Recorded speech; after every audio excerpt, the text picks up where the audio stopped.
Hello, everyone. I'm Tori. And I'm Kariana. And welcome to God in All Things. And today we are going to be discussing gospel principles we can learn from the movie Hulk. The Incredible Hulk. The Incredible Hulk, even. So if you haven't been with us, we have started a little Marvel journey with Iron Man. We did about a month or two ago at this point. And we originally weren't sure if we were going to do Hulk since it's kind of separate. It feels a little separate from some of the others, especially because the actor for Bruce Banner is not the same. But we took a poll on Instagram, and it sounds like the people want Incredible People Hulk. spoke. So, that was my vote, so yes. thank you. I was pretty indifferent, so yeah. So we probably would have done it anyway, but thanks for your most input. likely. But yes, it's good to know that people actually wanted it. And yeah, so specifically our gospel principle we'll be talking about is walk by faith, but let's start with a summary of the film and then we'll move into personal experiences. All right, so yeah, most of us probably know the basics of the Hulk story. Bruce Banner was a scientist whose experiment has gone wrong, turning him into a giant mindless green monster known as the Hulk. He lives in exile as a fugitive from a U.S. general who wants to weaponize the experiment that they were working on together, and he's seeking a cure, but he can't find a permanent one. Finally, he has to return home to retrieve some old data where he meets up with his ex-girlfriend. She becomes convinced that there is in fact a mind inside the monster and puts herself in Hulk's path in a reckless effort to reach the real Bruce. Aw, so sweet. I love that. So also, for those of you watching on YouTube, we don't actually address the fact that we're in a different place. So we have officially gotten our own apartment together. Oh my gosh, I was also going to say, even before we started this, I was like, Kariana, we live together. Woo! It's that process. It's a podcast party every day now, guys. All the time. We have books everywhere. The book chats. I mean, Kariana is busy out of my mind, but not out of her mind, out of my mind. So we haven't seen each other very much. That's why I had to be like, Kariana, we live together. I know. I feel like I've tried to think about it on my own sometimes. Like when I was laying on the couch today, I was like, hold up. This is our place. But there's been few and far moments in between because I've been home to sleep. Yeah, that's pretty much. But, you know, the dreams will keep on coming. We got at least a year. It's happening. At least a year of this. So possibly longer. Anyway, so yeah, we'll get a nicer setup. We need to get a table. So right now, we're just doing kind of a ghetto version of our little setup, but hey, it'll work. We got a cute couch. Yes, we got a cute couch you get to see in the background, and we get to sit cozy on the floor. And you can't see it, but what we're sitting on top of, or have our stuff on top of, is a box from moving. Yep, so it's a kitchen bin. Yep. So, good times. But it's okay.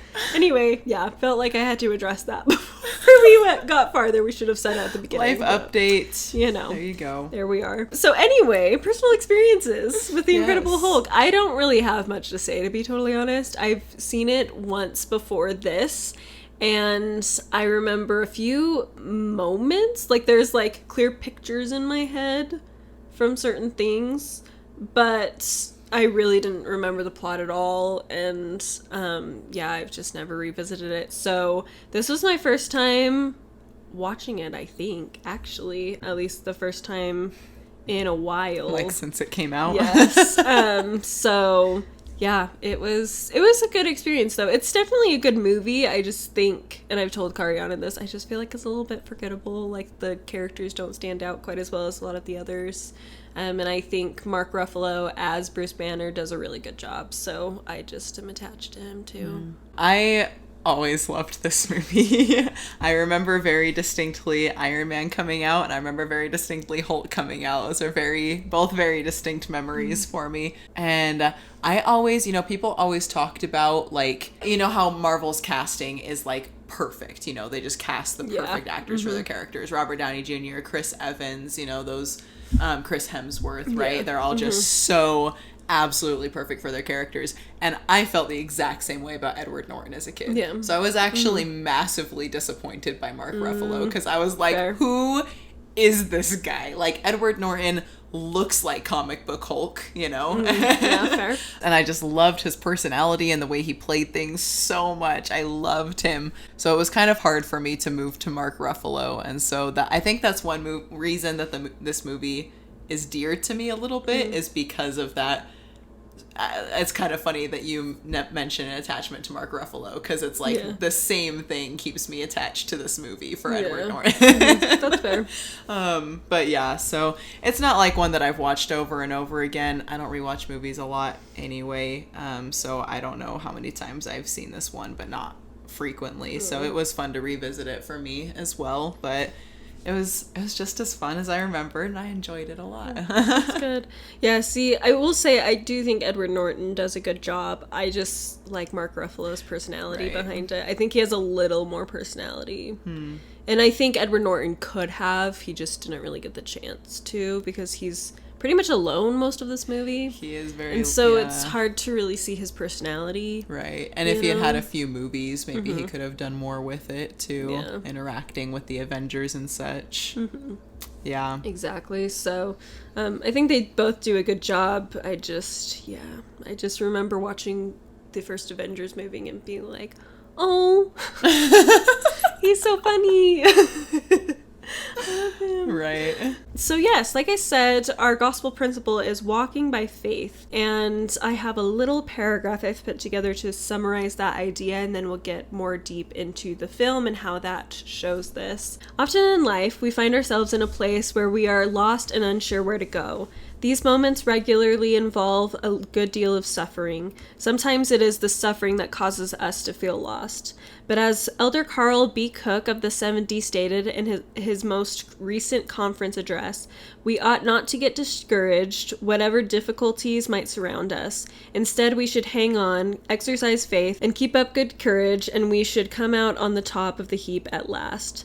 Such is made possible by our Father in heaven, who we should look to as our ally and our guide. As we do so, he will put into our hearts what to do and say in the moment we should do and say it. And I think we see that a lot with Bruce Banner, just as a character in general. Like, he has his principles and he adheres to them, and he sticks with what he does believe or know about himself and about the situation, and then does things, he walks, he acts in a way that follows through on that knowledge and belief. So that's what we're going to be discussing throughout this film. Okay, so the movie starts with it kind of like, it's kind of interesting actually. The intro like goes through and you have to be like watching to see like the flashing montage of the Hulk origin story. Yeah. But we learn that he's been turned into Hulk and he's being hunted by the government, specifically General Ross. And so he's in hiding in Brazil. And he's searching and searching for a cure. We meet him and this character, Mr. Blue. Yes. And so he's just kind of like keeping his head down and working with this scientist who uses the alias Mr. Blue while Bruce is Mr. Green. Haha. And they're like, and they're working together, but they can't find this cure. Nothing is like working quite right? So like Tori mentioned, he's spending a lot of time alone and just kind of like doing his thing. And one thing that I thought was interesting, the first thing that kind of like stood out to me at the beginning of this movie, was that a lot of times people kind of in this like suffering stage want to be really loud about their problems and like make them apparent to everybody else, and kind of like shove them on everybody else in a way. You know what I mean? Where it's like I have this question, I have this problem, I have this doubt, and so I want everybody to question and doubt it with me. And I really love that Bruce just kind of like is working through it. One of my favorite quotes by Elder Uchtdorf is doubt your doubts before you doubt your faith, right? And that's what this kind of reminds me of, is where he's trying to do what he thinks is right and solve the problem, even though he doesn't know how long it's going to be or how it's going to turn out.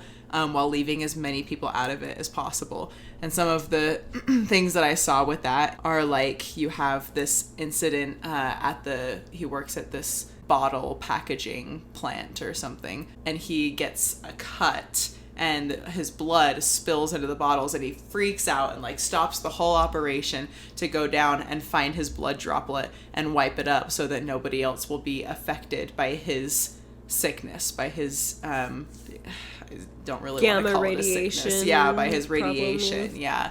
And then he also works so hard to learn to control his anger, which is like a really powerful action that he does to kind of like, keep himself out of other people's way, instead of like being like, okay, here's my problem world, like I want everybody else to help figure it out for me. And then just kind of warns people away from him and tries to stick to himself. And so just kind of an interesting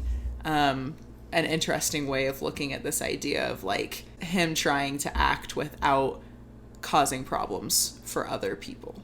I don't know if that makes sense. No, but... yeah, it does. Like, building off of that, I did love that, he doesn't know what to do about the situation. He wants to heal it, but he doesn't know if it's possible, and he's trying to problem solve it, but he also, like, his main priority is to protect other people. Yeah. So everything he's doing, like, he wants to help himself, obviously. Like, he wants his life back, and he wants to be able to be healed. He doesn't want to have to deal with this. Like, that's a terrible thing to have to deal with, not just to have that experience, but also knowing you're hurting people, but it's for other people's sake. Like, he's even running from the government because he knows the government's going to use him. Like, it's not like the government's trying to kill him. Right. The government's going to weaponize him, and he doesn't want that. He doesn't want what it has become to be used in a way that will purposely hurt other people, even if they are an enemy.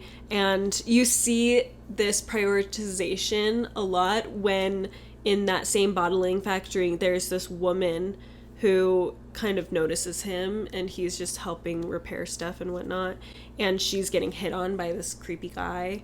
And Bruce originally just is gonna walk past because he doesn't want to get too excited and turn, but he ends up coming back because he's like, I can't just leave her in that situation. And so he's willing to even put himself in a precarious situation in order to help get her out. Like, he's like, and he's done things to prepare himself so that he can face those kinds of things without exploding. And the fact that he does it so well, and we never even see that woman again, but I just like really love that moment where he's like, hey, you want to have lunch with me? Like, it's just a very gentlemanly thing to do, first of all, and just it showcases that prioritizing if he cares about other people. It's not just about him. Right. Even his running away is not really about him. He's more concerned about others. And I love, too, that you pointed out that he asks if she wants to go to lunch with him, because you have these, like, I think my subtitles called them gangsters. I don't know if they actually are, but you know, these gangster characters who he doesn't want to actually pick a fight, right? Like you said, he's done things to prepare himself, like with the breathing exercises, learning to control his anger to be able to put himself in a situation like that and come out okay, but he's not jumping in saying like, oh, I'm big and tough, I can take these guys because I'll just turn, because he doesn't want to hurt them either. Like his priority is to protect them as well, and so he tries to subdue the situation in a very like calm and non-contentious way, and it's awesome. Okay, so so while he's in Brazil, the government catches up with him. Round one. This is a funny thing, because when Tori watched the movie before me, and she was like, there just aren't any details, because like the whole movie, the government is just like chasing him and he gets away and then they come back. And so I took all these notes on plot points, and I was like, I'll admit, I did have to write the government catches up with him 3 times.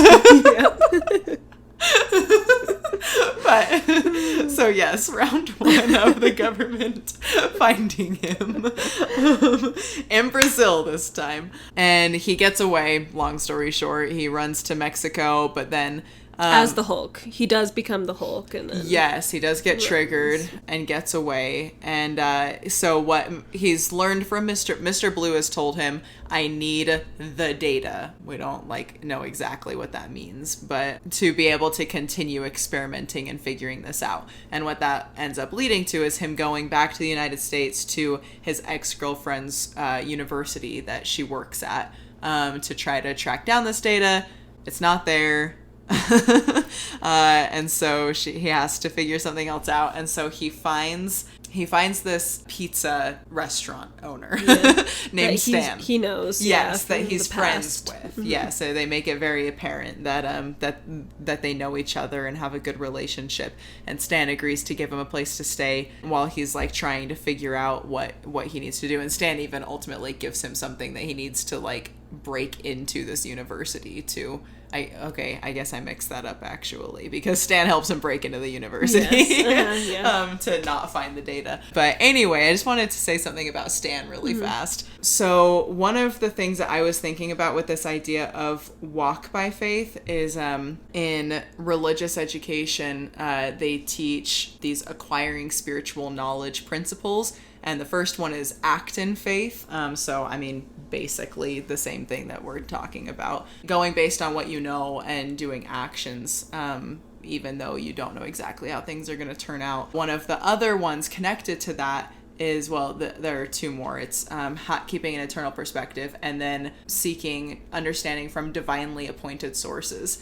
And so to me, Stan kind of represented this divinely appointed source, going to somebody who you can trust, going to something that is going to be there for you and provide correct information, right? For us, that's our scriptures, that's prayer, that's church leaders, right? So yeah, I just really loved that he's in this really stressful situation where he's a fugitive, and he knows that Stan has probably heard all of these things about him, and he doesn't actually know what Stan is going to say or how he's going to react to him, but he knows Stan, and he knows that no matter what, he can trust him. And he goes to him and he says, I promise whatever you've heard about me, it's not true. And Stan is like, I know.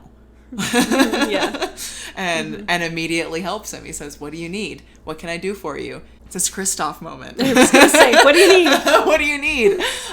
Yes. And so I just really loved kind of that representation of Stan as somebody or something that we can go to, that we know is going to provide us that stable ground that we can build our knowledge and actions upon. Yeah, I don't really have much to add beyond, I guess I would just say it's a relief to know that God always has other people to help us act in faith. We're not going to have to do it alone, and we can trust that there's going to be angels on earth and on the other side of the veil who will help us if we are acting in faith.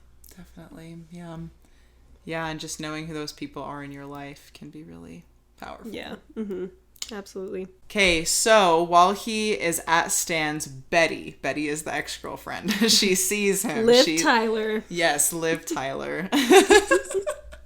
And so we kind of get the sense that, through conversation and whatever, that it was kind of like a Bruce and Betty hangout spot. Stan kind of knew them together, right? And so Betty is there hanging out with Stan and her new beau, who's irrelevant. Yeah.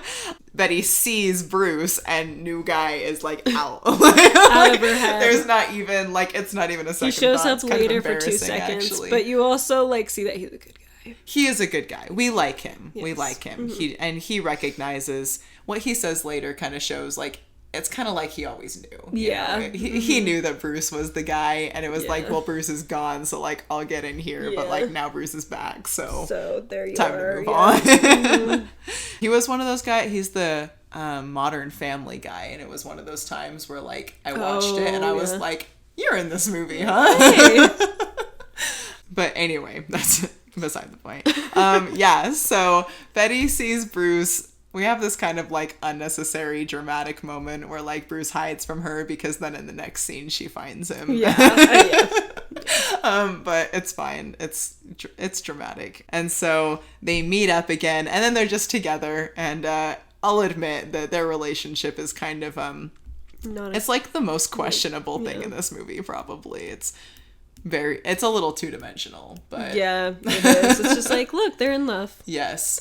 That's all you need to know. Unquestionable, unconditional, absolute devotion. Yes, And, there's like no contention between them or anything, which I'm like, I feel like she would have something. Feels like there should be feelings there. Yeah, something but I guess, more interesting and complex Yeah. than what they show. But if she just blames the general and understands why he ran, then I guess I don't know. Anyway. It's fine. we'll just accept it. We'll accept it. Yeah, they meet up. It turns out that the government came in to destroy the data that he needs, but she took it first, and so she gives it to him. Meanwhile, the general, who we've mentioned, is working with this, I don't know how you would classify him, like mercenary almost? Yeah, he's like official military person, but he's kind of a special ops kind of person. Yeah, and he's from England, so he's like brought in by the US from out of the country. Yeah, special ops, something or other. He's a special fighter. I would say, guy. Like a professional mercenary. Yeah, like a legal, he's a more official mercenary kind of official person, mercenary. Yeah, whatever he is. He's our new top dog, right? So he's the guy that the general has brought in to take down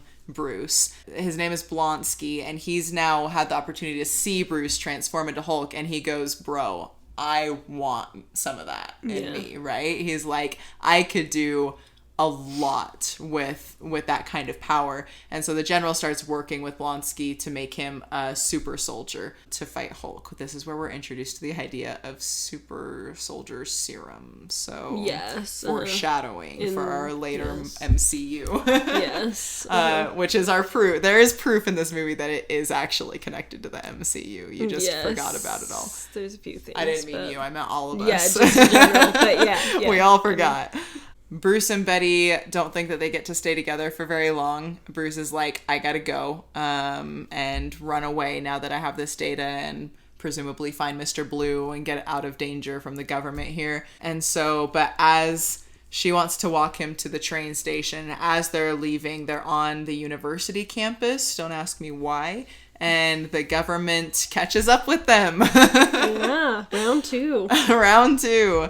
And there's kind of this big, pretty epic fight scene, actually, where Blonsky has the super soldier serum. So I would call him very Captain America-esque. He's not Hulk-esque. Yeah. He's very Captain America-esque. At that point, yeah. Yeah. Mm-hmm. Not quite even on the same level as Captain America. Not quite. Like, yeah. But he's close. Yeah, he's giving those closer to that than Hulk. Yeah, for those sure. kinds of powers. Yeah. So, and this is like a test for the general, right? So he's like all excited, like, oh my gosh, he's like standing up to Hulk. This is working. Mm-hmm. So there's this big, really cool fight where Betty decides, like, I really think that there is a mind inside of Hulk. Like maybe I can, I don't know if she even like thinks that, but she's like, maybe I can like get to him, right? And so, that's what it is. She's being held back and Hulk is like losing part of the fight and then sees her in danger and like does something about it. And she's like, wait a second. And so she walks up to him and the general doesn't realize it and commands everybody to fire and then can't stop it in time. And so the Hulk and her are like together and the guns and explosions start going off and Hulk actually like goes in to protect her. And then like makes a mean face at the general and walks off because she's like passed out and unconscious from this attack.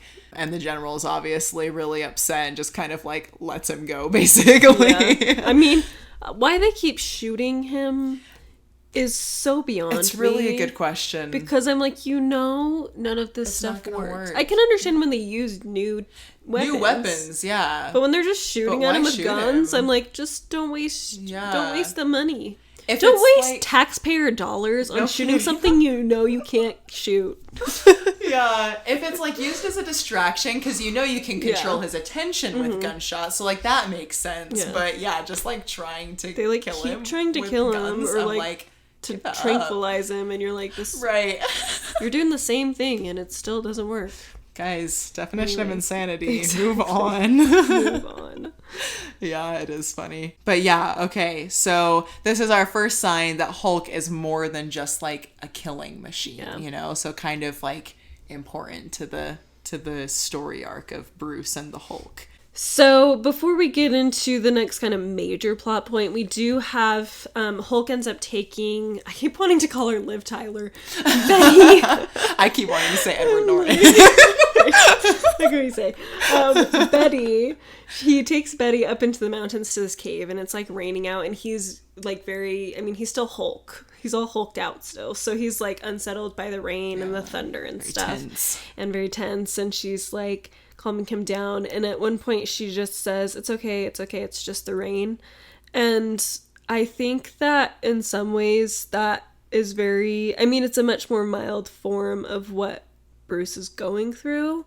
But I think Bruce is taking the situation as like, this is such a terrible thing. Like, he even says later, like, with Mr. Blue, when they meet him, he says, I don't want to control it, I want to get rid of it. And I love that he's so willing to prioritize protecting others, and so he acts on that, and he's being proactive and walking by faith and just kind of moving forward and trying to problem solve. But he's still in a position where he's like, I just need to get rid of the pain. Yeah. I just need to get rid of the suffering. But like ultimately that rain, it's scaring him and it's making him uncomfortable, and it's making it so they can't go home. I mean, not that they really can anyway, but they can't really move anywhere. Yeah. And it's keeping Hulk, but at the same time, like, rain brings really important things, like it's bringing water and it's watering the plants and making growth. And I think that this whole situation with Hulk is he wants to get rid of it, but he's not recognizing that God can use those things that seem terrible and like opportunities to just suffer rather than do anything good, and can turn them into something that can do good. Mm-hmm. Like, I don't think, God doesn't necessarily cause bad things to happen. He allows them for our good, and then he can also take those things, if we're willing to work with him, and make them into something amazing, make them into something that is needed and important. And, I mean, Hulk, you can argue, like, he is surrounded by a bunch of other superheroes later on in the movies. Like, do we really need him? But there reaches a point where he is the only one who can do certain things later on, in the Avengers films especially. And so there's a reason why he is the way he is, and there are things he can do besides just get rid of it that are maybe more important than getting rid of it, and can do more good than just getting rid of it would do. Mm-hmm. And so I liked that line. That was like one of the few lines that did stand out to me, was, it's okay, it's just the rain. It's okay, we're gonna get through this, and we're gonna let it sit, and we're going to see what comes out the other side. Awesome. That's so cool.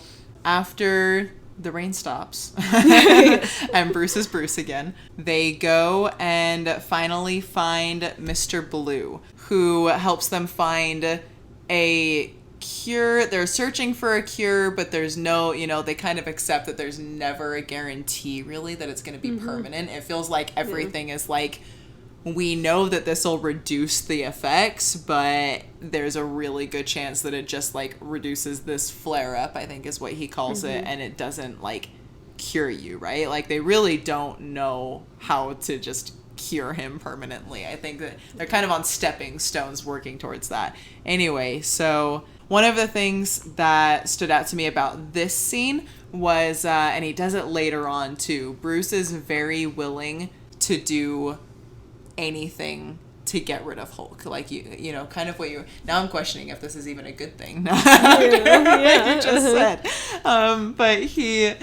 But I think you can still look at it in terms of, like, if we have a struggle or a problem with the gospel or with ourselves, right? It is legitimate to want to say, like, okay, I'm going to commit myself to, like, finding an answer or fixing this problem or improving myself, right? Yeah. And he's so amazing when it comes to that. So they're talking... I think it's a key... Sorry, just to build off. I think it's a key first step is being willing to just do something.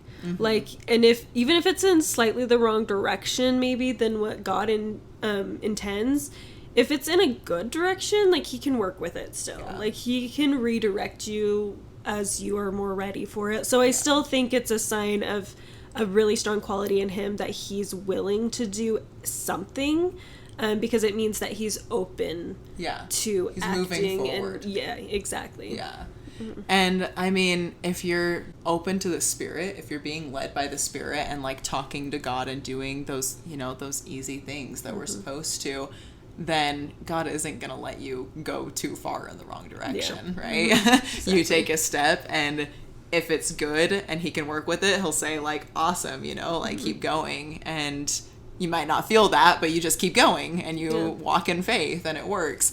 Or if you are going the wrong direction, like you'll know, like he'll let you know. It'll feel wrong. You won't feel peace. And so, which I think is kind of eventually what he feels. I mean, yeah. And I think it actually connects to Joseph Smith in a way. Like if you think about when he had the first vision, he asks God, you know, like what church is true, basically, and God's response is like, right now, none of them. And that was like all Joseph Smith knew, was like, I'm not going to join any of them.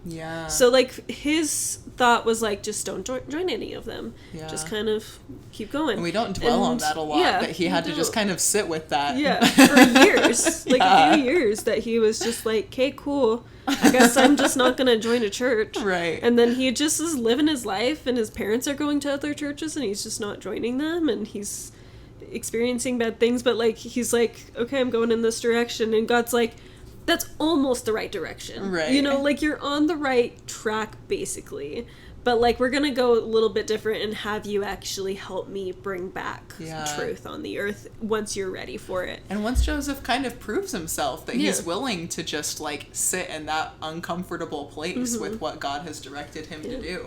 And I think with Hulk, I think for him it's like, I'm going to try to heal myself. I'm going to try to fix this because I don't want to hurt other people. I don't want this to be used as a weapon to hurt people. And so that's why I'm doing this. And God's like, yeah, I mean, that's not exactly right, but like you're in the right track. You recognize we have good intentions. You have good priorities, and like you're willing to do something. And I'll use that to teach you, and then in the future we'll take you even further to an even better place than where you think you're going. I love it. That's so good. Not to compare Joseph Smith to Bruce Banner, or Bruce Banner to Joseph Smith, I guess is a better way to say Joseph it. Smith but, you know? Is a Hulk of his a spiritual Hulk. He's a spiritual Hulk. And that's for real. I love me some Joseph Smith. Okay. Love it. Thank you. Anyway. What were we on? Okay, yes, that's what I was talking about. So, as Mr. Blue, what's his name? Stearns? I don't remember at all. That sounds something right, Stearns. Though. Okay. I'll just stick with Mr. Blue. That's funner. Yeah. So Mr. Blue is describing this quote unquote cure, and you know, he's talking about all of the dangers, and I think it's Betty who's finally like, so he could die, right? She just like comes out and says it, like, so he could die. And Bruce really doesn't even hesitate. And that's kind of the direction that I was going with, his like willingness to do anything like towards solving this problem and fixing what he thinks needs to be fixed. He's just kind of like, yeah, well, I mean, what else am I gonna do? Stay Hulk and hurt people, you know? He's like, I gotta try, and that's just it. That's that. And so yeah, I think that's just really awesome, like how willing he is to just accept whatever the necessary risks and consequences are of seeking out that knowledge that he needs. Okay, the government catches up. Round three. Final round. Oh no. The experiment is successful as far as like temporarily bringing him back from the Hulk form, which I think is the first time he's been forcefully brought back from Hulk form. So this is like, you know, an exciting breakthrough.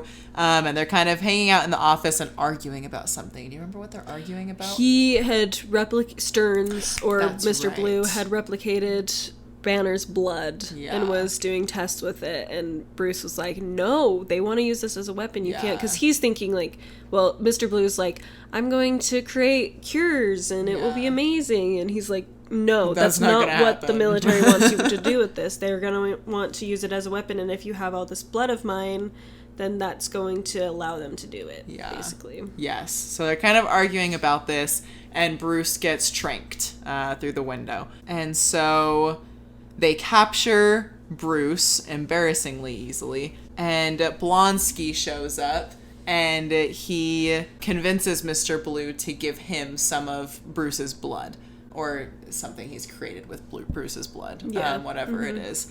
And this Mr. Blue warns him, like, this could turn out really badly. Like, I know you already have stuff in you, and I don't know how it's going to react. And Blonsky is like, don't care, do it. And so he does, and he turns into Abomination. Yes. Epic villain name.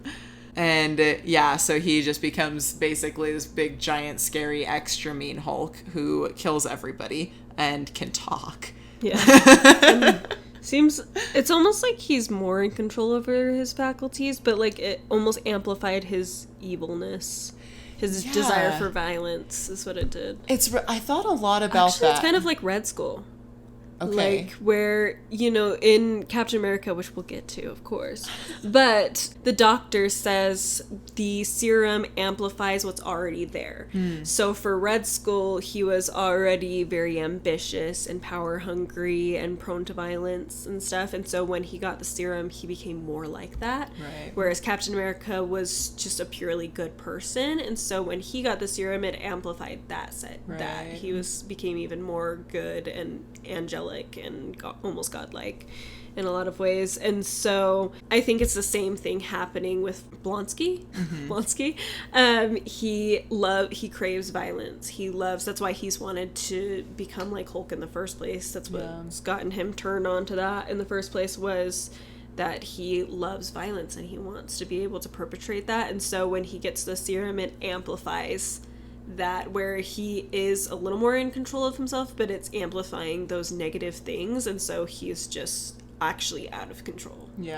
I think there is a level of out of control, just because the thing that got me where I was like, okay, does this make sense to me, is that he just immediately turns on his comrades and starts killing all of the soldiers. And he starts just killing civilians. It's just going off, and he's a military guy. Like, he's spent his career protecting civilians and working with brothers in arms in combat, And so I was like, okay, how do I feel about this? And so it is interesting to see him, like, have a lot of control, but then also, like, turn on everyone so fast. And so I almost think like it's him, but it's like the worst part of him that takes complete control. So he doesn't have any filter. And I think it starts when he gets the first batch of serum, where like he starts you kind of see devolving. You see him kind of devolving into madness a little bit. Okay, because he starts off seeming pretty reasonable. Like, he's like, you can't send, and he seems like he cares about his men. He seems like a genuinely good guy. He's like, you shouldn't be sending us in there without proper preparation and all this stuff. But then he gets the first batch of serum and he's like, whoa. Like, he gets very obsessive even more. And it's like, it starts to become more about this violence, which, I mean, from the beginning, he's an incredible soldier. Like, he calls himself a fighter. And he's like, if I could do this my whole life, like, I would. So he likes doing it. He likes fighting, but he does have a more honorable nature. But then that's kind of tempering that side of him. But I feel like the more serum he gets, the more he is prone to violence. Whereas I think Bruce, he probably, like, it's hard to know because we don't know him before he gets the serum. But you almost get the feeling that maybe he was a little bit more of an energetic person. Like, I mean, like, when he winks at Betty as he's going into the thing, that doesn't feel like something he would do after. But like in that moment he does, and you're like, okay, maybe he's kind of a flirty and like a little more outgoing person than he is now. And so that's amplified, so that passion that he just has naturally is amplified, and he has to tone that down. But he always, like, his main focus is the good of people. Whereas, Blonsky? I keep forgetting. I keep wanting to say Bronsky, and I'm like, that's not it. Blonsky, I think his main priority is the fight and winning. I think you're probably spot on with, like, the amplified characteristics because, I mean, obviously it's, like, the same experiment. It's the same super soldier serum. And so... Well, trying to be the same, but yes. It's the preliminary. Realm. Yes, it's the same concept, the same experiment. Yeah. And so yeah, I'm sure that that's exactly what it is. It's just kind of stripping away those other qualities and making them hyper-focused on a certain one. That makes a lot of sense. Yeah. Okay, so once we have Abomination, the general very quickly realizes that this is a problem. He's an idiot. Yes. He's like, oh no. And it doesn't take Bruce very long to convince him to let Hulk go fight. So Bruce has been captured and he's like, you have to let me go take him down. And the general's like, yeah. We don't really have another choice here, do we? And so that leads us to the next awesome, like, Bruce sacrifice moment where the general is like, okay, go land here. And Bruce is like, no, keep the helicopter high, right? And then his plan is to, like, jump down as Bruce and land as Hulk to fight. And so, I mean, this makes sense to me because I think his idea is that, like, jumping out of a helicopter will, like, bring his heart rate, shoot his heart rate up. But his girlfriend is obviously concerned. She's like, you might not change. You don't know what's going to happen. And then the other concern is the one argument the general has is what if you can't control it, right? Because at this point, we're very used to a Hulk that Bruce Banner has complete control over. But at this point, that is not the case. He doesn't have that. And not even a little. Not even a little. He barely even remembers things as Hulk. Yeah. And Bruce is like, I don't think I can control it, but if I can, like, direct it, you know, if I can, like, channel my energies towards fighting Abomination, right? And hopefully that spirit of protection will come out. And so and I just love that he's so willing to just risk this jump, right? And this is where we see him taking this leap of faith. Quite literally. Literal leap of faith, but towards Hulk. Yeah. So it's kind of an interesting transition where instead of, like, doing something really drastic and potentially fatal to get rid of Hulk, he says, maybe, like, I can actually do some good with this, and this could be, like, I can use this challenge and this struggle to accomplish something that I wouldn't have been able to before it. Which is beautiful if you've gone through challenges and struggles that you've seen change you. So he's willing to risk his life jumping out of this helicopter and risk his life fighting Abomination. And but he just goes for it. It's the first he sees Abomination. He says, "You have to let me go fight him," and that's just it, And it's awesome. And I wrote in my notes, this is by far the most dramatic act of faith. Yes, jumping out of a helicopter. Yes, and then I like to. I forgot about this. That it's based on what we know, because that's a really important part of this walking in faith. Is that you have to have this foundation. And while you don't know the answers, you have to kind of live on the things that you do know. And I don't know. I had an experience like this once where one of, like, the major faith crisis, probably the major faith crisis that I've had was, it was kind of like throwing this shadow of doubt over pretty much everything, right? Starting from, like, Brigham Young on, I was like, is any of this even, like, what if none of this is even it, Yeah. But I was able to go back to a few things where I thought, okay, like, I know Joseph Smith is a prophet. I guess that's the first thing. I know that Joseph Smith was a prophet and that the Book of Mormon is true. So I was like, the foundation of the church is real. Yes. That's real. I know that. But then, like, what about everything after that? Like, I don't know. This thing is, like, making me doubt all of these things that I thought I knew. And then I realized that I know that Come Follow Me is inspired by God. Interesting. And that was the thing. Because I have such a strong testimony of Come Follow Me. And I think this was pretty much right after Come Follow Me was established, actually. I know that it was the first year. It was the New Testament year. So, but I just immediately, like, Come Follow Me came out, and I just had these experiences with it where I was like, this is it. Like, this is inspired by God.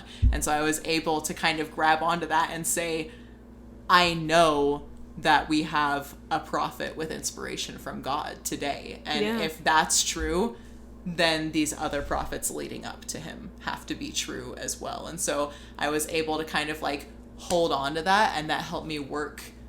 It didn't just solve my problem, you know, like my doubts didn't just go away and I wasn't just okay, but like I had something to hold on to while I continued to pray and continued to go to institute classes and continued to listen to divinely appointed sources that eventually, over the course of probably 2 years, gave me the answers that I needed to be able to say, okay, this is okay, and like this solves my problem, and I know that this is true, right?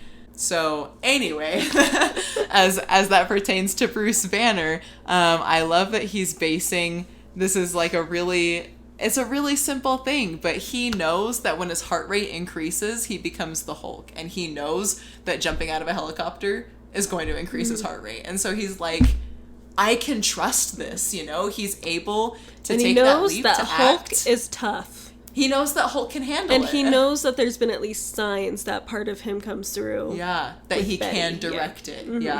Yeah, so he's taking all of these things that he's learned through this challenge and saying, okay, I'm going to have faith and do this really scary, difficult thing. I cannot imagine throwing myself out of a helicopter, to be completely honest with you. The asphalt, like... Yeah, and he makes it happen, and he does this incredible action. So I just love that. I love that. Taking, relying on what we know. I really like that. I also really like the idea of him hanging on to the good things from his past and not prioritizing the bad. Like, in that moment, he learned from the past, but he wasn't like, just like too terrified to become the Hulk. Yeah. You know what I'm saying? Like, he could have easily been like, oh no, am I going to cause more damage? Like, is it going to be bad? But it's like, you are literally the only one who even has a chance of doing anything right now. So you just have to do it. They're like, look, we were never able to bring you down. Ever. We almost did, but not quite. And this You're guy's undefeatable. the same. This is the same thing. Yeah. And so really it has to be you. Yeah. And so I've mentioned this talk before in another episode, the Remember Lot's Wife talk by Elder Holland that he gave at BYU. And he talks about in that a lot of the focus of his talk, like he does talk about, let people heal, let people be forgiven, let people repent. But he also brings up the idea of the problem with the story of Lot's wife. So Lot's wife, they're running away from Sodom and Gomorrah right before it's about to be destroyed. They're told by God to leave, and so they leave after a lot of coaxing. Finally, they're on their way, but one of the only rules was don't look back, and Lot's wife looks back and is turned into a pillar of salt. And the whole idea behind that story is that it's not just that she looked back, it's that she looked back longingly. Yes. She wanted to go back. She wanted to stay there. She was being hindered moving forward because of her relationship with the past. And I think in her case it's a desire to be back there. I think there's also sometimes when there's a fear of being back there, and so moving forward you don't do certain things because you're afraid you're going to end up back where you were and you don't want to. And I think he easily could have been like that, but he wasn't. Like, he took those things that he had learned in his past, those good experiences that did come through Hulk, or just things he understood even just about the Hulk, and went forward, and with the risk of something possibly going wrong, knowing that it was really the only thing he could do, and trusting that this time something might be different. And I think sometimes that's something we all struggle with, is we are afraid to move forward because we see past patterns and we expect certain things to go the same way.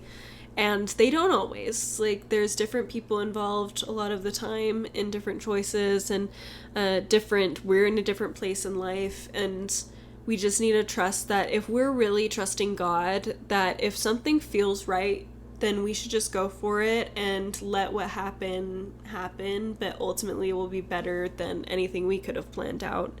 And I think for Bruce Banner, in this case, his story is he feels like he needs to get rid of this because it's just a danger, but he's slowly starting to learn, like, maybe there is something more to this. Maybe there is a different pattern that can be started if I slightly redirect my approach, but still trust myself and trust that there has to be a reason for this. Learn to accept that there could be a reason for this. Yeah. Yeah, I think that's such an important lesson, not giving into doubt and fear, because that's such an easy thing to do when you don't know how it's gonna turn out. Yes. Yeah, I love that. So, Hulk wins. He defeats Abomination, but most importantly, he proves that he isn't a monster with Betty's help. He's choking Abomination with a chain, and it's one of those superhero movie moments that's kind of hard for me because I could see the look on Betty's face, and I was like, no, this guy needs to die. There's no other option. This guy needs to die, right? And then Betty yells, "Stop!" And I'm like, oh my gosh, that like they have to take it this like higher road, be the better person route, which like I get, but also like, what are you gonna do with Abomination? He needs to be gone. He cannot be left around. We cannot contain him. Yeah. And obviously they don't address that problem because they know it. So you have this moment where Betty yells stop and Hulk is able to, or Bruce, however we want to classify it, is able to stop, drop the chain, and he just kind of, he's still a little violent. He like steps on Abomination and breaks some of his ribs, and then like kicks him over to the general as like here's your prize or whatever. And then very painfully, the general's men come after him and he has to go back on the run, and it's pretty brutal. Then we get this nice little the second to last scene is just this very quick shot of him alone meditating, and we see him like he's meditating, and normally when he is at the beginning of the movie, I should say, when he's meditating and breathing, it's to help him keep Hulk in and stop it, and then we end the movie with him meditating and breathing and he's letting Hulk out. We see his eyes turn green, and it's the first sign of him being able to control when Hulk appears and choose when he appears. I don't really have any gospel thoughts on that, so if you have anything for the end. I mean, I think that just continues the idea that we've been talking about of he's learning to control it. He's learning to approach it in a different way where he's not trying to cure it anymore. He's trying to learn what it can do. And that leads very well into Avengers, where we're able to see how far he's come since then. In a lot of ways, he still has struggles in that one, obviously, but we see that he's definitely grown a lot, even though it's a different actor and it feels like a different character, but it's supposed to be the same character, and you at least can see some transition there. Yeah. And then, I guess the last scene is where Tony comes in and is like, we're putting together a team, basically, and that's another hint at Avengers, which, I mean, it's an interesting choice that they had it be Tony. I mean, I get at the time they didn't have the second one out. Right. So it makes sense that he, like, at that point, they didn't realize that they were going to have Tony not really be right. So it's a little bit of a ends up not working issue. But I mean, if we do think back to Tony, Black Widow said she wouldn't want to work with Tony Stark because he's got these issues. Whereas I think it's very interesting that if we're just going based off of that, if they're like giving these people ratings basically on like, are they going to be a good fit? And I think it's interesting that they were even willing to consider Hulk for that, if that's their criteria, is a trustworthy person. Right. I'm like, I think that it shows that Bruce Banner is a really good person, and that the Hulk is this thing that they need to be wary of, but like it's more of his superpower now instead of an enemy. Right. Which, this monster inside. Is a transition to how people see him, but I also think it's just very telling about his personality and who he is as a person, that they would be willing to trust him to be in the Avengers. Yeah. Even when Tony, they didn't, because of his personality. Right.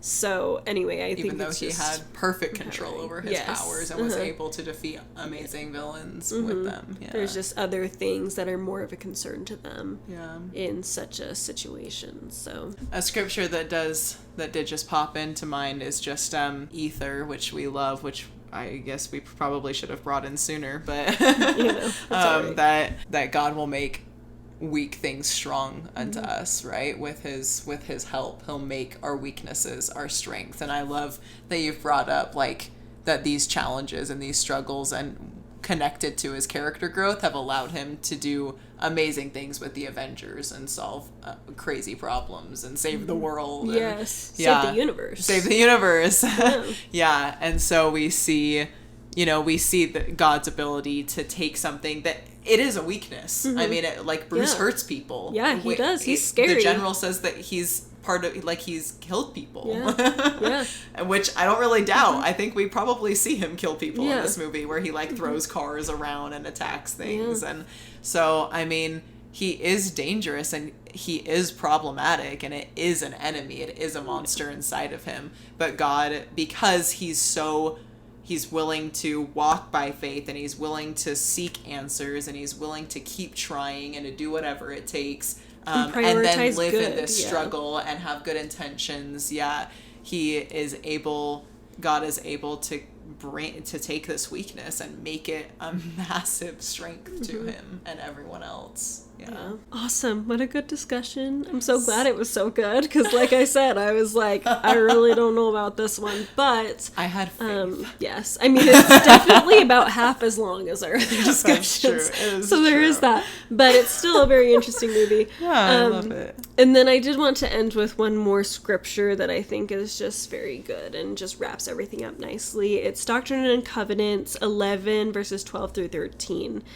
It says, "And now verily, verily, I say unto thee, put your trust in that Spirit which leadeth to do good, yea, to do justly, to walk humbly, to judge righteously, and this is my spirit.